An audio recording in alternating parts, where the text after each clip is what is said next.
Hello everyone, welcome to this new module. This module is about SACG authentication.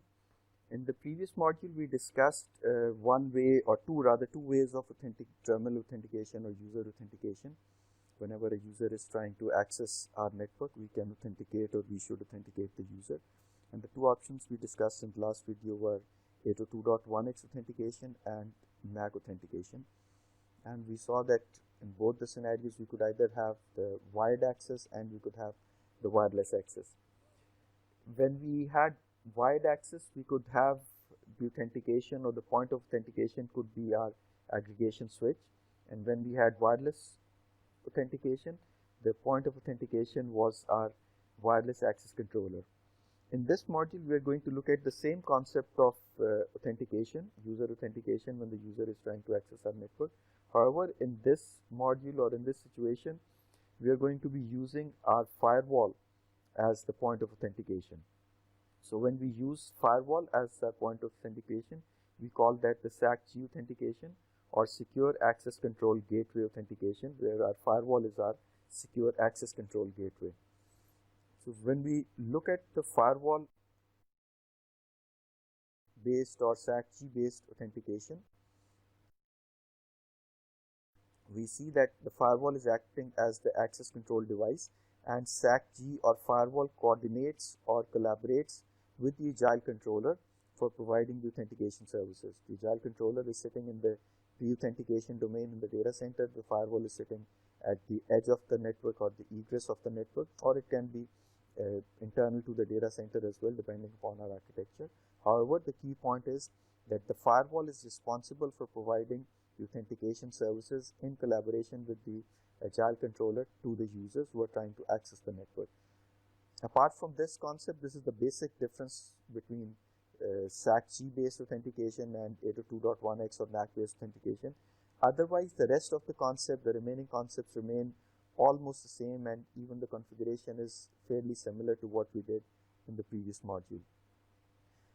So if you look at this picture, this shows what we mean by SACG authentication, that the users are accessing the data center, whether the pre-authentication domain or the post-authentication domain. They are accessing these domains or the data center resources through the firewall, through the SACG, Secure Access Control Gateway, and this gateway is actually responsible for providing the authentication services, or this gateway is the point of authentication for the users.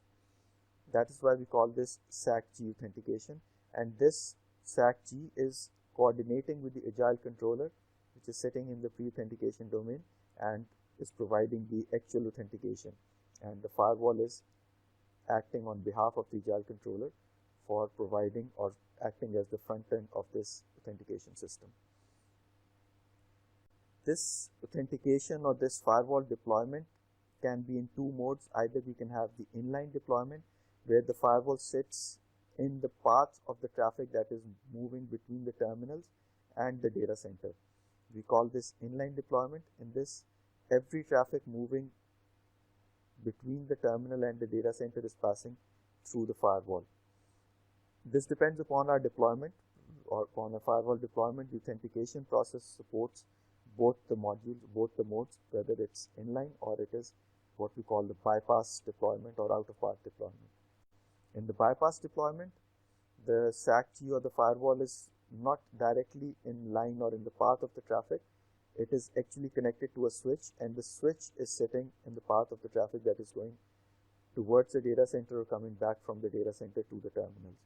However, if we want the authentication to happen, or if we want the firewall to be involved, then the switch needs to forward traffic to the firewall, and then the firewall needs to forward the traffic back towards the switch.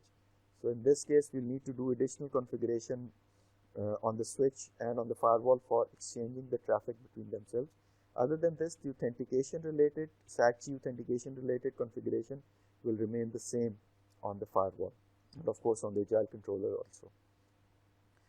Then we can also have the hardware based SACG authentication, in which a hardware firewall is being used for authentication purposes, whether it is inline or it is bypass mode, but we are using a hardware device, hardware firewall device, so it's called a hardware SACG authentication.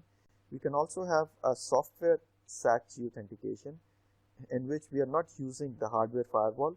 However, the software SAC-G services are being provided by the AnyOffice software. This is Huawei software, which is installed on the terminals. And the AnyOffice software on the terminals acts the same way as a hardware firewall does, and it collaborates or coordinates with the Agile Controller campus for providing the authentication services to these terminals.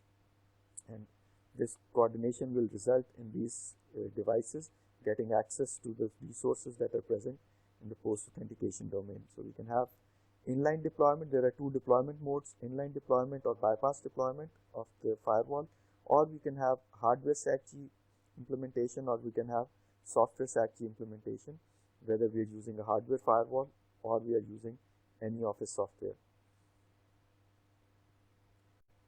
If you look at this authentication process, if for example we have a hardware SAC-G, the software SAC-G conceptually or concept-wise is exactly the same. This firewall, which is sitting in the middle, first coordinates or collaborates with the controller and synchronizes the pre-authentication domain and post-authentication domain rules with the controller. The controller exchanges or passes on the rules to the SAC-G, according to which the SAC-G can actually forward the traffic for authentication. Once these rules have been exchanged, then when the client traffic comes into the SAC-G forwards this traffic, this authentication request traffic, to the controller. The controller does the authentication, and once authentication is successful, the result is passed on to the firewall, through the firewall to the terminal, and the terminal can then start accessing the resources which the controller has allowed, or the controller allows the terminal to access. And for that, the controller passes on the instructions to the SAC-G to allow the IP address of the client to access certain resources which we have configured or which we have allowed on the controller. So this authorization information is passed on from the controller to the SAC-G, to the firewall, and the firewall confirms this information. And then when the user tries to access the network, the user's access is restricted or limited or controlled by using these instructions which are being followed by the firewall, as was communicated by the controller to the firewall. So the controller communicates instruction, gives instructions to the firewall, and the firewall, using these instructions, allows the users to access certain resources or not to access certain resources. So this is how this SAC-G authentication process and eventual resource access happens in our data center environment. In the next video, we'll take a look at the firewall configuration, or the overall SAC-G authentication configuration on the firewall as well as on the controller, and in bypass mode on the switch as well. So let's look at the next video.